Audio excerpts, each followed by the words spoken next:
हाय दोस्तों, नमस्कार। तो चलिए आज हम लोग जो है भारत की कुछ प्रमुख झीलों के विषय में चर्चा करेंगे, क्योंकि जो भारत की झीलें हैं तो लोक सेवा आयोग उत्तर प्रदेश की कई सारी परीक्षाओं में यहाँ से प्रश्न निश्चित रूप से बनते हैं। तो अगर हम लोक सेवा आयोग की परीक्षाओं के दृष्टिकोण से देखें तो भारत की झीलों का जो टॉपिक है एक महत्वपूर्ण टॉपिक होने वाला है। तो सबसे पहले हम भारत की झीलें इस टॉपिक पर चर्चा करेंगे। यहाँ से कुछ महत्वपूर्ण बिंदुओं के विषय में हम लोग जानेंगे और ये एक छोटा सा वीडियो होने वाला है।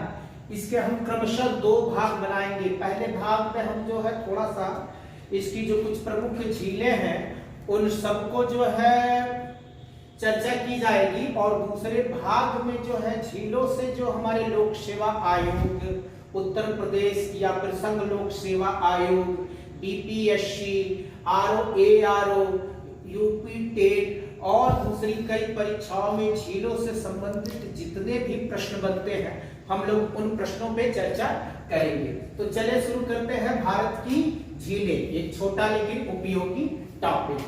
तो सबसे पहले देखिए, झीलें जो होती है वो दो प्रकार की होती हैं। झीलों को हम दो प्रकार से वर्गीकृत कर सकते हैं। पहला जो वर्गीकरण होता है झीलों का,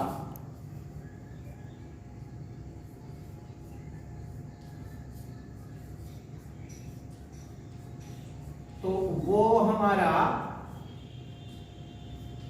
प्राकृतिक, यानी ऐसी झीलें जिनका निर्माण जो है प्राकृतिक क्रियाओं के फलस्वरूप हुआ, और दूसरी जो होती है वो कृत्रिम झीलें, यानी जिनका निर्माण मनुष्यों ने अपनी उपयोगिता के लिए किया। तो ये ध्यान से देखेंगे, दो प्रकार की झीलें होती हैं। पहली क्या है? प्राकृतिक झीलें, और दूसरी क्या है? कृत्रिम झीलें। तो सबसे पहले आज हम लोग जो है सिर्फ प्राकृतिक झीलों के विषय में ही पढ़ेंगे, यानी प्राकृतिक झीलों के विषय में ही जानेंगे। तो प्राकृतिक झीलें जो होती हैं इनका वर्गीकरण जो है हम लोग कई प्रकार से कर सकते हैं। सबसे पहले जो प्राकृतिक झीलें हैं उनमें होती हैं विवर्तनिक झीलें।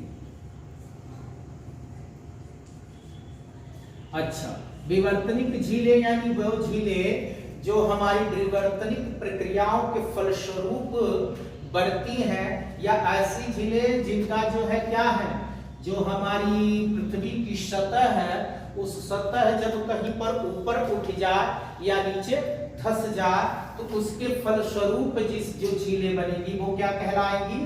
विवर्तनिक झीलें कहलाएंगी। और भारत में विवर्तनिक झीलों की अगर बात करें तो इसका सबसे बढ़िया उदाहरण जो है कश्मीर की जो है हमारी बोलर झील का ले सकते हैं। कश्मीर की बोलर झील। अच्छा, तो ये इंपॉर्टेंट पॉइंट है, इसको आप लोग बिल्कुल नोट करिएगा। कश्मीर की जो है बोलर झील ये क्या है? विवर्तनिक झील का उदाहरण है। दूसरी बात, ये भारत की सबसे बड़ी मीठे पानी की झील है। भारत की सबसे बड़ी मीठे पानी की झील।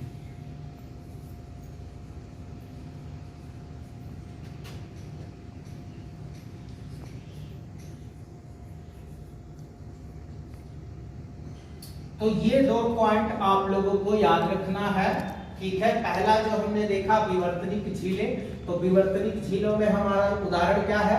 कश्मीर की बोलर झील। और इसकी क्या विशेषता है? ये भारत की सबसे बड़ी मीठे पानी की झील है। तो निश्चित रूप से ये प्रश्न जो है कई सारी परीक्षाओं में पूछा गया है। तो अगर आप लोगों ने इसे तैयार कर लिया तो आपको निश्चित रूप से इसका फायदा मिलने वाला है, ठीक है। अगली झील की तरफ हम चलते हैं। दूसरी जो हमारी झील है ये लैगून झील। क्या बोलेंगे इसको? लैगून, या फिर हम इन्हें अनूप झील भी कहेंगे। तो याद रखेंगे दोस्तों, लैगून या अनूप झील क्या होता है, जैसे जो समुद्र के तटीय इलाके होते हैं तो वहां तटीय इलाकों में जब समुद्रीय जल किसी बालू का अवरोध या प्रवाल भित्ति, तो ये दो चीजें ध्यान देंगे, जब किसी बालू का अवरोध या प्रवाल भित्ति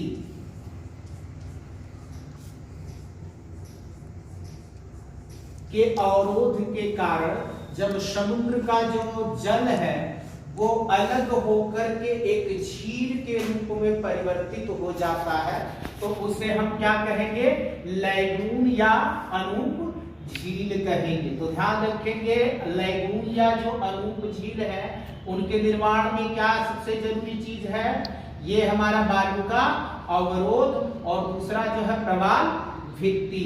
अब हम बात करेंगे भारत में चिल्का झील।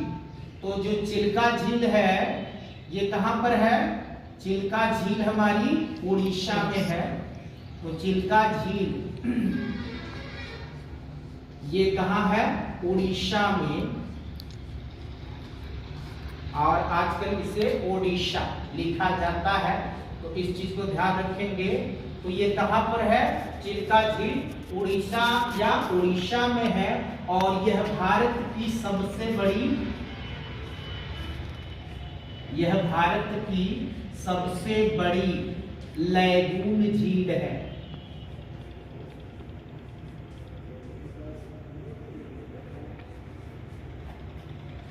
लैगून झील है। तो इस चीज को आप लोग ध्यान रखेंगे, जो है लैगून या अनूप झील ऐसी झील होती है जो प्रवाल भित्ति या बालू का अवरोध के द्वारा जब हमारा समुद्र का जो है जल अलग से झील रूप में परिवर्तित होता है तो वो लैगून या अनूप झील कहलाती है। इसका सबसे बढ़िया उदाहरण जो है उड़ीसा में स्थित चिल्का झील है, जो भारत की सबसे बड़ी लैगून झील है। तो एक पॉइंट आप लोग जो है नोट रखेंगे, यह भारत की सबसे बड़ी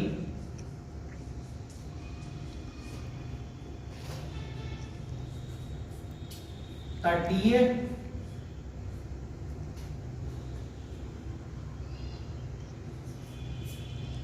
झील है।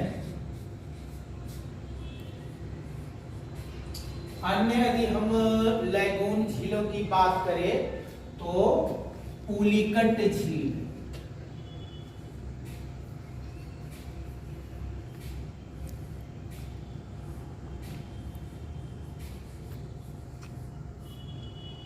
ये हमारा आंध्र प्रदेश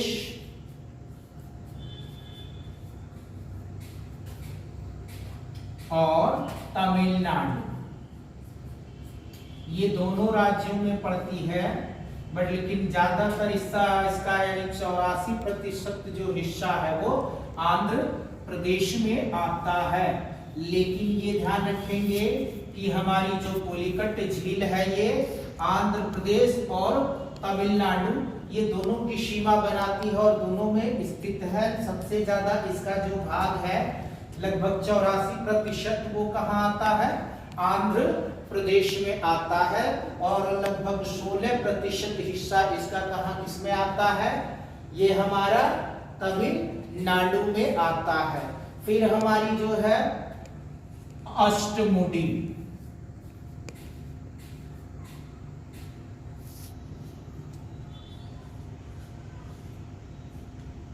ये कहाँ है, केरल राज्य में स्थित है। फिर हमारा वेम्बनाड,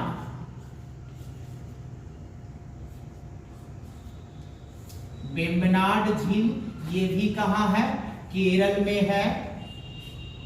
फिर हमारा कोलोरू झील, कोलेरू झील,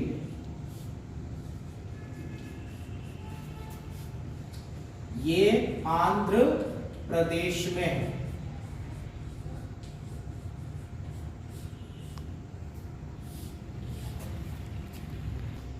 हाँ, तो हम लोग बात कर रहे थे लैगून या अनूप झील की। तो ये जो है हमारा क्या ऐसी झीलें होती हैं, ये हमने देखा कि जब जो तटीय समुद्री इलाके हैं, तो जब समुद्र का जल किसी बालुका अवरोध या प्रवाल भित्ति के अवरोध की वजह से एक झील रूप में परिवर्तित होता है, तो वो लैगून या अनूप झील कहलाती है। इसमें हमने उदाहरण दिया किसका, उड़ीसा की जो है चिल्का झील का। तो उड़ीसा की जो चिल्का झील है ये क्या है, भारत की सबसे बड़ी लैगून झील है। ये पहला पॉइंट। दूसरा, ये भारत की सबसे बड़ी तटीय झील भी कह सकते हैं। ठीक है, अब हम कुछ प्रमुख जो हमारी लैगून झीलें हैं उनके विषय में यहाँ पर हमने लिख लिया है। पहली है पुलिकट झील। तो पुलिकट झील कहाँ है, आंध्र प्रदेश और तमिलनाडु दोनों की सीमा पर। फिर अष्टमुडी कहाँ है, केरल में। फिर हमारा वेम्बनाड भी कहाँ है, केरल में। और फिर है कोलोरू झील, आंध्र प्रदेश में। अच्छा, एक चीज ध्यान देंगे, उत्तर प्रदेश लोक सेवा आयोग या अन्य परीक्षाओं में कई बार इन प्रश्नों का मिलान करने के लिए दे देता है। तो यहाँ से ध्यान रखेंगे कि मिलान का क्रम जो है, पुलिकट झील को आंध्र प्रदेश या तमिलनाडु दोनों में से किसी एक ऑप्शन पर मिलाएंगे। अष्टमुडी को केरल से, वेम्बनाड को केरल से, कोलेरू झील को आंध्र प्रदेश से, चिल्का झील को उड़ीसा से। और ज्यादातर ये प्रश्न कई बार हमने देखा है, पूछा गया है। तो निश्चित रूप से आप लोग इस प्रश्न को अच्छी तरह से तैयार रख लीजिएगा। ठीक है, तो चले अगली झील के विषय में बात कर लेते हैं। हमारी है वायु निर्मित झीलें।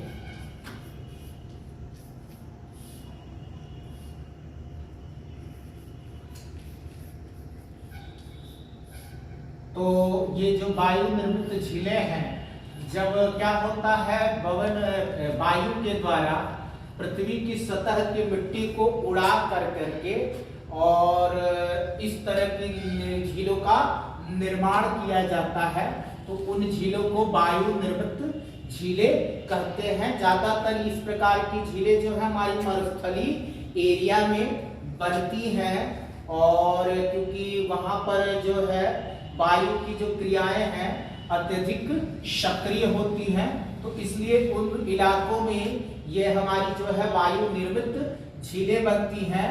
और ऐसी झीलों को पलाया भी कहा जाता है। तो ये ध्यान रखेंगे, ठीक है, कि जो मरुस्थलीय क्षेत्र में ये जो झीलें बनती हैं उनको क्या कहा जाता है, पलाया भी कहा जाता है, वायु निर्मित झीलों को।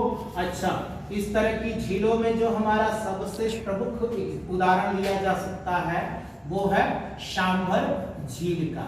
सांभर झील हमारा कहाँ पर है, राजस्थान में है। तो ये ध्यान रखेंगे, राजस्थान की ज्यादातर जो झीलें हैं, ठीक है, वो हमारी किस तरह की झील है, ये वायु निर्मित झीलें हैं, क्योंकि हमारा पूरा का पूरा राजस्थान कैसा मरुस्थलीय इलाका पड़ता है। तो ये सांभर झील जो है कहाँ पर स्थित है, राजस्थान में। और यहाँ से एक इंपॉर्टेंट पॉइंट ये बनता है कि सांभर जो है भारत की सबसे बड़ी खारे पानी की झील है। क्या ध्यान देना है, सांभर भारत की सबसे बड़ी खारे पानी की झील है।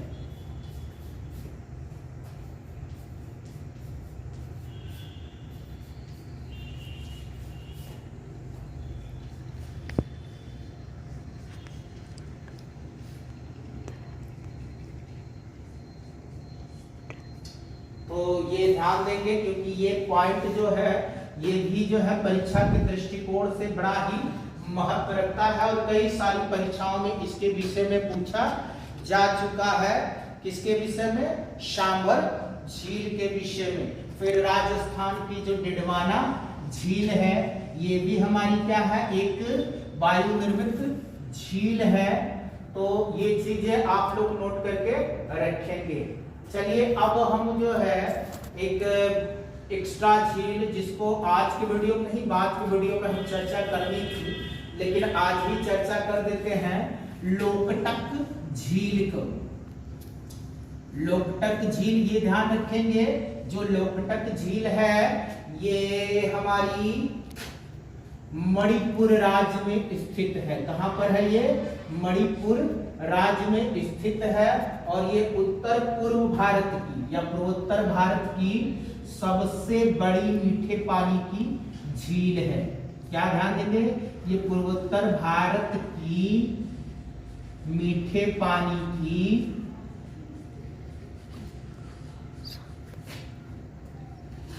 सबसे बड़ी झील है और इसी झील में हमारा तैरता हुआ पार्क, जिसका नाम केवलाम जाओ है, पाया जाता है।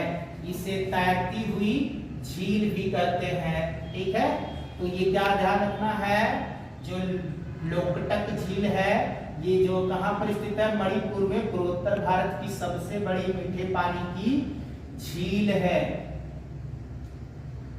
और दूसरी चीज इसमें क्या है? तैरता हुआ पार्क पाया जाता है, जिसे केवलोम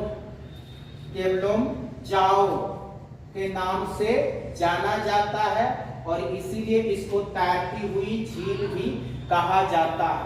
तो दोस्तों, आज का वीडियो आप लोगों को कैसा लगा?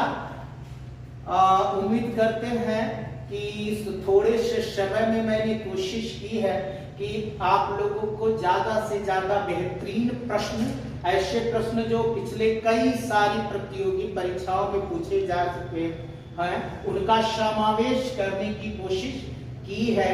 अब इस श्रृंखला को हम लोग जारी रखते हुए इस पर एक और वीडियो लाएंगे और झीलों से संबंधित जितने भी महत्वपूर्ण बिंदु हैं, उन सारे बिंदुओं को हम लोग विस्तार से पढ़ेंगे, ताकि अगर झीलों से कोई भी प्रश्न बने तो आप लोगों का ये प्रश्न ना छूटे। ओके दोस्तों, वीडियो देखने के लिए धन्यवाद।